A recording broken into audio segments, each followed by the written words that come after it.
एक गुप्त जांच, एक चौंकाने वाला संदिग्ध और वो पल जब जाल कस गया। और हम 13 जुलाई को रात 8:30 बजे ये कह सके कि अब रेक शर्मन पर कार्रवाई करने का समय आ गया है। उन्होंने अमेरिका के डरावने सीरियल किलर रहस्यों में से एक सुलझाने में मदद की। जब वे आपके पास आए तो क्या आप हैरान थीं? और कहा कि रेक्स शर्मन हमारा मुख्य संदिग्ध है, कि वो एक आर्किटेक्ट है जो यहाँ मैनहट्टन में काम करता है। अब पूर्व पुलिस कमिश्नर रॉडनी हैरिसन बता रहे हैं कि वे उस व्यक्ति के बारे में क्या सोचते हैं जिसने वर्षों तक लॉन्ग आइलैंड में आतंक फैलाया।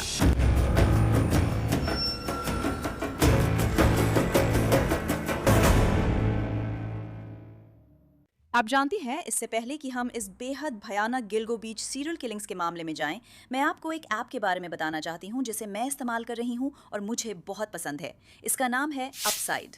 और अपसाइड आपको रोजमर्रा की चीजों जैसे पेट्रोल, किराने का सामान और टेक आउट पर कैशबैक दिलाएगा। आपको बस इतना करना है, आप अपसाइड को फ्री में डाउनलोड करिए। आप उनके 1 लाख से भी ज्यादा लोकेशंस में से किसी एक पर ऑफर क्लेम करती हैं और हमेशा की तरह क्रेडिट कार्ड से पेमेंट करती हैं। फिर आप खरीदारी को वेरीफाई करती हैं और बस आपको पैसे वापस मिल जाते हैं। अगर मुझे पेट्रोल भरवाना या रात को टेक आउट चाहिए तो मैं पहले अपसाइड ऑफर्स देखूंगी। पैसे खर्च करने पर वो ऐप में दिखते हैं और फिर मैं उन्हें बैंक अकाउंट में ट्रांसफर कर सकती हूँ। अपसाइड के नियमित यूजर्स औसतन साल में $254 कमाते हैं। कैशबैक पाने के लिए डिस्क्रिप्शन के लिंक पर क्लिक करें या स्क्रीन का QR कोड स्कैन करें और प्रोमो कोड क्राइम फिक्स इस्तेमाल करें ताकि पहली टंकी पेट्रोल पर हर गैलन 25 सेंट बोनस मिले। मैं अनजानेट लेवी हूँ। ये क्राइम फिक्स का स्पेशल एडिशन मिडटाउन मैनहट्टन से है।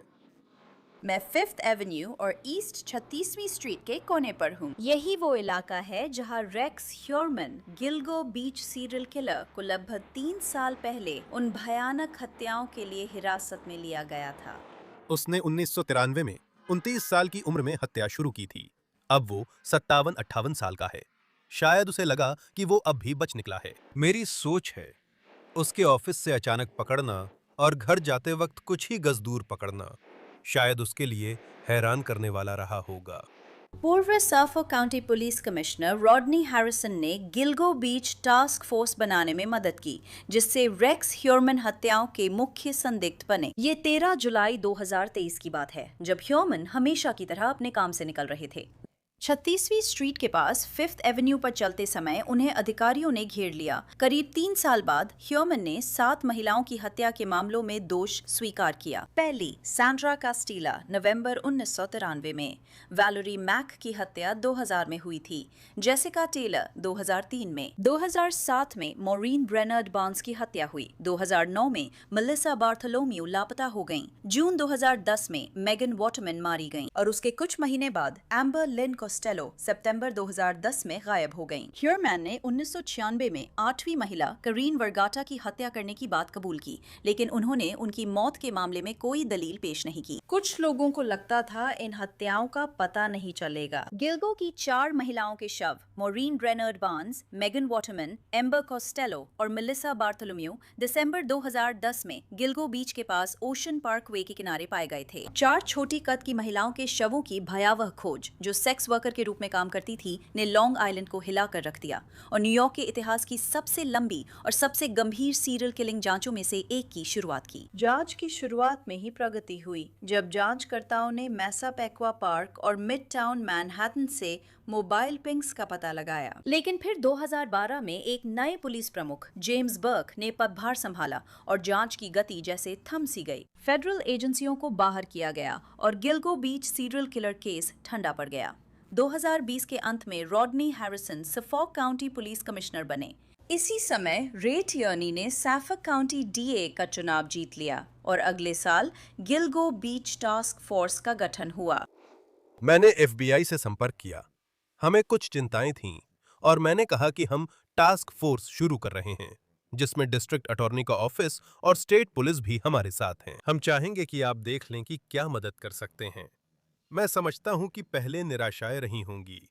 उन्होंने मुझे साफ मना कर दिया। हम आपके या आपके जांचकर्ताओं के साथ काम नहीं कर रहे, क्योंकि उन्हें पहले बाहर कर दिया गया था। उन्हें केस और की गई जांच प्रक्रियाओं तक पहुंच नहीं मिली है।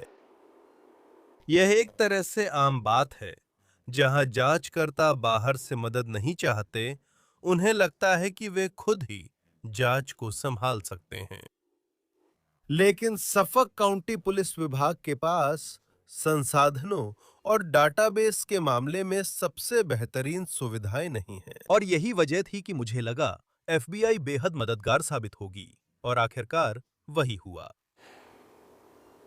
मुझे उन्हें समझाना पड़ा कि अब आगे कोई समस्या नहीं होगी, और अगर होगी भी तो मैं यहां हूं। मैं थोड़ा बाहरी होने के कारण मेरी किसी से कोई वफादारी नहीं थी, और ना ही मुझे किसी को खुश करने की जरूरत महसूस होती थी। एक और समस्या जो मैंने पहले ही भांप ली थी, वो ये थी कि अगर एफबीआई को उस ऑफिस में आना पड़े जहां सफक काउंटी के जांचकर्ता थे, तो शायद वे अगर उन्हें वहां जवाब देना पड़ता तो वे थोड़ी सी तनातनी महसूस करते। तो रणनीति ये थी, एक ऐसा ऑफिस तैयार किया जाए जहां वे खुद के लिए अलग से नियुक्त किए जा सकें। सफोक काउंटी की हत्या टीम से कुछ जांचकर्ताओं को बुलाया जाए। राज्य पुलिस से कुछ लोगों को बुलाओ। उन्होंने एक महिला जांचकर्ता दी थी जो शानदार थी। एफबीआई, साथ ही शेरिफ का कार्यालय, सब एक ही छत के नीचे एक ही कार्यालय में काम कर रहे थे, और सब मिलकर एक साथ सोच रहे थे। माफ कीजिए, जांच के शुरुआती हिस्सों में हुई गलतियों को देखने और आगे की रणनीति तय करने के लिए। गिल्गो बीच हत्याकांड सुलझाने में नई ऊर्जा आ गई थी। वहां मोबाइल फोन से जुड़े अहम सबूत थे, और एम्बर कोस्टेलो की रूममेट द्वारा दिया गया एक हुलिया भी था। उसने बताया था कि उसका एक क्लाइंट हरी शेवी अवलॉन्च चलाता था। हैरी अवलांच ने ये केस पूरी तरह खोल दिया।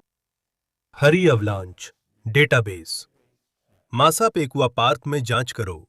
किसी ऐसे व्यक्ति को ढूंढो जिसके पास हरी अवलांच हो, क्योंकि एम्बर कॉस्टेलो की एक रूममेट ने बताया कि एम्बर कॉस्टेलो के एक क्लाइंट के पास हरी अवलांच थी।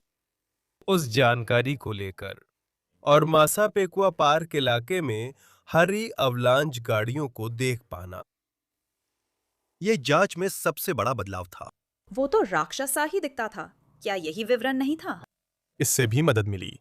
आप जानते हैं, यही एक वजह थी कि वह इतना अलग नजर आता था।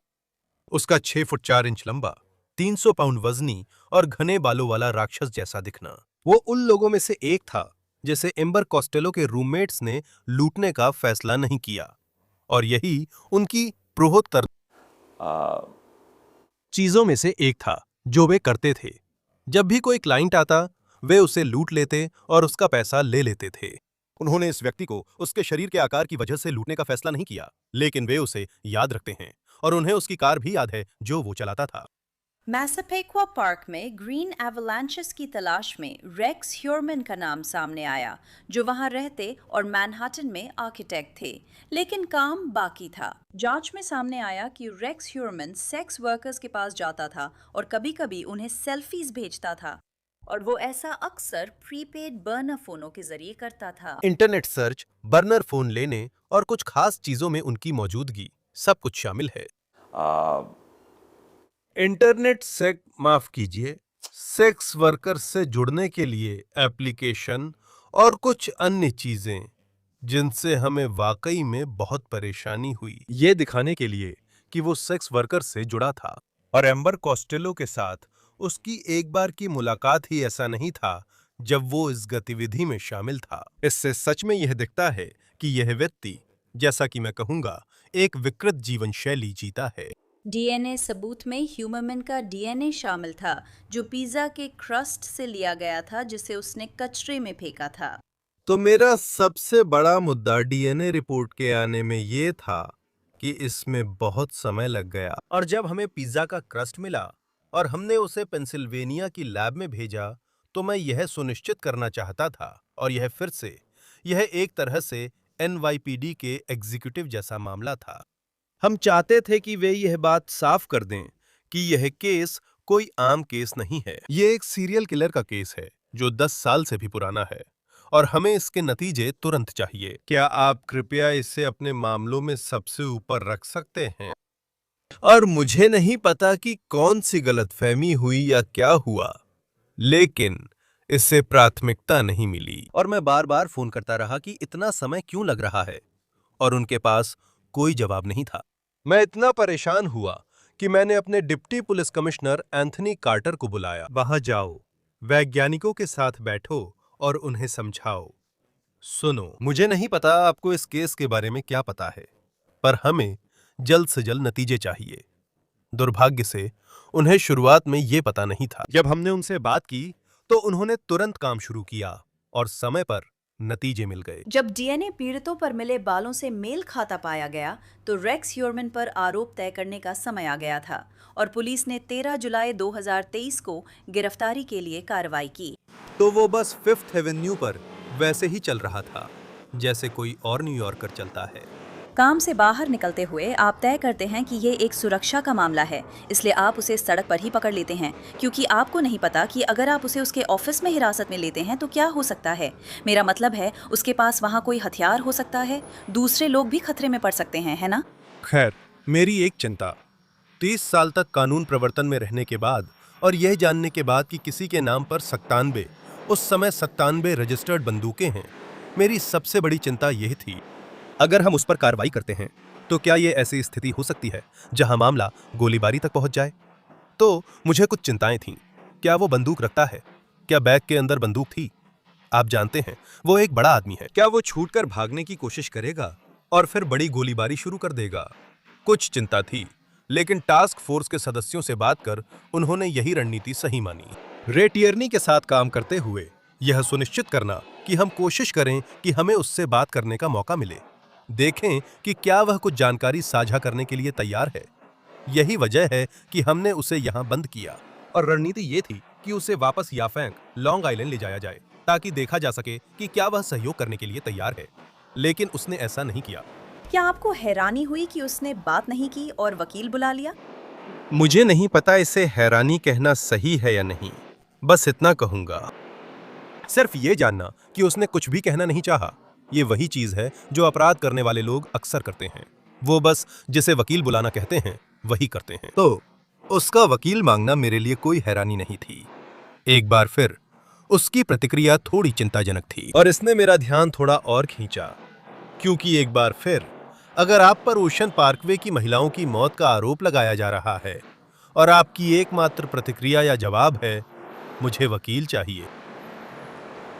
मुझे नहीं पता, सच में जब मैंने ये जानकारी सुनी तो मुझे थोड़ी चिंता हुई। रेक्स ह्यूरमन पर हत्या के आरोप में मामला दर्ज किया गया था। रॉडनी, ये पहली बार है जब आप उस जगह पर आए हैं जहां लगभग 3 साल पहले रेक्स ह्यूरमन को हिरासत में लिया गया था। तो यहाँ उस जगह पर खड़े होना कैसा लग रहा है जहां आपके अधिकारियों ने उसे पकड़ा था? अभी यहाँ होने पर मेरी कोई खास भावना नहीं है।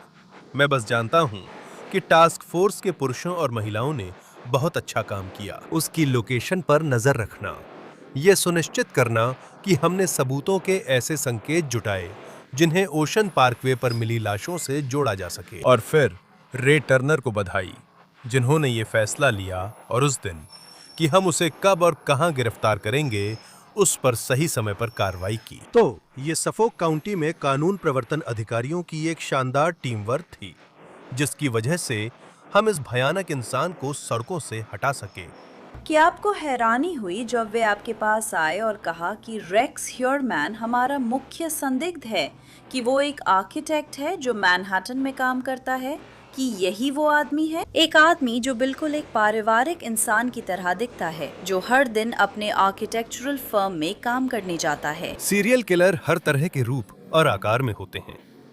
सुनो, मैं जरूरी नहीं कि ऐसी जगह पर था जहां मैंने अपने आप मान लिया कि रेक्स शेरमैन ही हमारा आदमी है। मुझे पता था कि इन महिलाओं की मौत से उसे जोड़ने के लिए अभी और भी बहुत जांच की जरूरत थी। तो और ये हत्या की जांच की बुनियादी बात है। मतलब आपको कोई संदिग्ध मिल जाता है तो आप तुरंत नहीं कह सकते कि हाँ यही हमारा आदमी है। अब आपको केस बनाना शुरू करना पड़ता है। और हम क्या कर सकते हैं जिससे हम उसे इन मौतों से जोड़ सकें? इसमें टेक्नोलॉजी, विज्ञान या सहयोगी शामिल हैं। ये अलग अलग सबूत हैं जिन्हें जोड़ना होता है ताकि हम कह सकें, अरे सुनो, रेक्स रूमन हमारा आदमी है। लेकिन पहचान के बाद भी हमने जांच जारी रखी और अलग-अलग तरीके से लोगों से सहयोग करने की कोशिश की। और जैसे-जैसे केस आगे बढ़ा, हमें उसकी कुछ आदतें दिखने लगीं और इससे उसे संदिग्ध व्यक्ति बनाने की हमारी स्थिति और मजबूत हो गई। समय के साथ ह्यूरमैन पर Maureen Brainard Barnes, Sandra Costilla, Jessica Taylor और वैलेरी मैक सहित और महिलाओं की हत्या का आरोप लगा, कम से कम 2 साल तक सार्वजनिक रूप से। रेक्स ह्यूरमन ने हत्या से इनकार किया, जबकि 7 महिलाओं की हत्या से जुड़े बालों के डीएनए सबूत उसके खिलाफ थे। फिर अप्रैल 2026 में ह्यूरमैन ने अपना बयान बदल दिया। क्या आपने इस मामले पर अपने वकील से चर्चा की है? हाँ, मैंने की है। क्या आपको अपने वकील से इस मामले पर चर्चा करने के लिए पर्याप्त समय मिला? हाँ, मैंने की है। अपने वकील से चर्चा करने के बाद आपको लगता है कि आपके हित में यही है कि आप दोषी कबूल कर लें बजाय इसके कि मुकदमे में जाएं? हाँ, मान्यवर। पीड़ित परिवारों को मुकदमे से राहत मिली और उन्हें अपनी माताओं, बेटियों और बहनों के साथ हुई दर्दनाक घटनाएं सुनने से भी बचाया गया। और मैं मेगन वाटरमैन की बेटी हूँ और उनकी ओर से, मेरी मौसी और हमारे पूरे परिवार की ओर से हम इसे स्वीकार करते हैं और हम उनके द्वारा हमारे लिए की गई हर चीज़ के लिए बहुत बहुत आभारी हैं। आज वो कठिन यात्रा हमें इस पल तक लाई है। हमारा मिशन और मॉरीन से किया वादा अब जवाबदेही के साथ पूरा हो गया है। Melissa, Megan, amber, Jessica, Valery, Sandra और करेन के परिवारों, मैं आप सबके साथ गहरी मोहब्बत और समझ के साथ खड़ी हूँ। किसी को भी कभी इस राह पर नहीं चलना पड़ना चाहिए था, फिर भी हम सब यहाँ हैं, अपने नुकसान, अपनी ताकत और अपने प्रियजनों के अटूट बंधन से जुड़े हुए। हमें से कुछ लोगों के बीच जो बंधन बना है वो अपने आप में अनोखा है, क्योंकि ये ना तो पहले से चली आ रही दोस्ती से बना है और ना ही खून के रिश्ते से। ये बंधन तब बना जब हम त्रासदी में बिखरे टुकड़े समेटने की कोशिश कर रहे थे। मैं हम सब के लिए आभारी हूँ। हर उस परिवार के लिए जो अभी तलाश कर रहा है, अभी इंतजार कर रहा है, अभी उम्मीद लगाए हुए है, कृपया अपनी आशा मत छोड़िए। भले ही ये असंभव लगे, भले ही साल बीत जाएं और खामोशी भारी हो जाए, फिर भी आगे बढ़ते रहिए। आपके प्रियजन महत्वपूर्ण हैं। उन्हें अभी भी याद किया जाता है। शायद एक दिन जवाब मिले। आखिरकार मॉरीन, जो वादा मैंने तुमसे बहुत पहले किया था वो बहुत सरल है। माफ करना। मैं तुम्हारे लिए न्याय की तलाश कभी नहीं छोड़ूंगी। हर साल, हर रुकावट, हर ठीक ठाक पल में, हर अनसुलझे सवाल में मैं तुम्हें साथ ले गई और वादा निभाया। और आज यह पूरा हो गया है। आखिरकार न्याय तुम्हारे पास पहुंच गया है। तुम्हारी आवाज कभी दबाई नहीं गई, तुम्हारी कहानी कभी भुलाई नहीं गई और तुम्हारी जिंदगी हमेशा उस त्रासदी से कहीं ज्यादा मायने रखेगी जिसने तुम्हें हमसे छीन लिया। ये पल अंत नहीं है, बल्कि ये याद दिलाता है कि प्यार बना रहता है, सच जीतता है और उम्मीद कभी खत्म नहीं होती, क्योंकि सबसे अंधेरे पलों में भी न्याय अपना रास्ता ढूंढ ही लेता है। डिएरे टियर्नी ने इशारा किया कि और भी सबूत हैं जिनके बारे में जनता को पहले पता नहीं था। इस डिवीजन में हमने मेगन वाटरमैन के अपराध स्थल से एक बाउंटी पेपर टॉवल बरामद किया। उन्होंने उसकी जांच की और उसकी तुलना उसी बाउंटी पेपर टॉवल से की जो हमने आरोपी के घर से बरामद किया था। वे दोनों मेल खाते थे और हमने दलील दी कि आरोपी ने इसे एक स्मृति चिन्ह की तरह संभाल कर रखा था। ये अहम सबूत होता। अब हम सजा सुनाए जाने से कुछ ही दिन दूर हैं, लेकिन आपके विचार और भावनाएं क्या हैं? मेरा मतलब है, आप उस टास्क फोर्स को एक साथ लाने और आखिरकार इस मामले को अंजाम तक पहुंचाने में एक महत्वपूर्ण हिस्सा थी। सुनिए, मैं पीड़ितों के लिए एक समर्थक हूं।